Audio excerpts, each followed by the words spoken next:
জনগণের চিকিৎসা সেবা নিশ্চিত করতে ই-হেলথ কার্ড চালুর নির্দেশনা দিয়েছেন প্রধানমন্ত্রী তারেক রহমান। বুধবার দুপুরে সচিবালয় প্রধানমন্ত্রীর দপ্তরে স্বাস্থ্যমন্ত্রী, প্রতিমন্ত্রী, উপদেষ্টা এবং স্বাস্থ্য বিশেষজ্ঞদের এক বৈঠকে প্রধানমন্ত্রী এই নির্দেশনা দেন। তার অতিরিক্ত প্রেস সচিব আতিকুর রহমান রুমন বলেন, প্রধানমন্ত্রী ই-হেলথ কার্ড চালু করার কাজ শুরু করতে স্বাস্থ্যমন্ত্রীকে নির্দেশনা দিয়েছেন। সরকারের নীতি হচ্ছে স্বাস্থ্যসেবা জনগণের দোরগোড়ায় পৌঁছাতে হবে।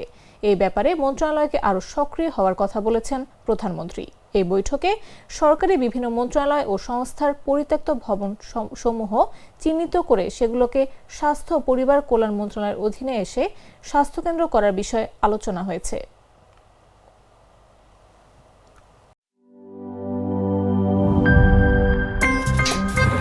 আমার একটা স্মার্ট সিদ্ধান্তে 25% গ্যাসের খরচ কমেছে। ভাবছেন কিভাবে?